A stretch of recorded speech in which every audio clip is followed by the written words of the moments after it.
భారతీయ జనతా పార్టీకి ఇప్పటిదాకా హిందుత్వ వ్యతిరేకులైనటువంటి కాంగ్రెస్ పార్టీ, కమ్యూనిస్టులు, ఆమ్ ఆద్మీ పార్టీ, సమాజ్వాదీ పార్టీ, ఆర్జేడీ ఇట్లాంటి వాళ్ళు ఎవ్వరూ చెయ్యలేనటువంటి పని ఇప్పుడు జరుగుతుందా? బీజేపీకి దెబ్బ తగులుతుందా? బీజేపీ ఎదగాల్సిన సందర్భంలో అంటే ఇప్పటికి ఎదిగింది, ఇంకా నెక్స్ట్ స్టెప్కి వెళ్లాల్సిన సందర్భంలో జరగబోతుందా?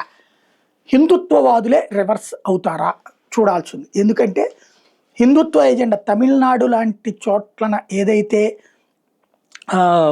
పూర్తి ద్రవిడ రాజకీయం నడిచే చోట, ప్రాంత భాషా రాజకీయం నడిచే చోట హిందుత్వ ఎజెండా తీసుకుని ముందుకెళ్తానని అన్నామలై ప్రకటించాడు. అట్లాగే దక్షిణాది రాష్ట్రాల హిందుత్వ పనికిరాదన్నటువంటి ఆంధ్రప్రదేశ్లో ఇవాళ వైఎస్ఆర్ కాంగ్రెస్ పార్టీ హిందుత్వ వ్యతిరేకం కామేమని చెప్తోంది.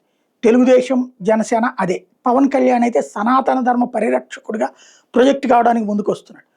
రేపు మాప బండి సంజయ్ కనుక ఏదైనా తేడా వస్తే అతను అక్కడ ఒక హిందుత్వవాదిగా ముందుకు వచ్చిన ఆశ్చర్యపోనక్కర్లేదు. ఎక్కడికక్కడ దక్షిణాది ప్రాంతాలలో అలాగే ఉత్తరాది ప్రాంతాల్లో స్వాములు కొంతమంది బీజేపీకి వ్యతిరేకంగా ఉద్యమాలు ప్రారంభిస్తున్నటువంటి పరిస్థితి చూస్తున్నాం. ఓవరాల్గా హిందుత్వ అనేటటువంటిది ఒకప్పుడు ఒక వ్యతిరేక ఎజెండా, ఇప్పుడు హిందుత్వ అనేటటువంటిది అనుకూల ఎజెండాగా మారుతుంది. ఇది క్రమంగా ముదిరి పాకానబడుతుంది. రాబోయేటటువంటి రోజుల్లో ఇదే పతాక స్థాయికి తీసుకువెళ్తుంది అనేది చూడాల్సి ఉంది.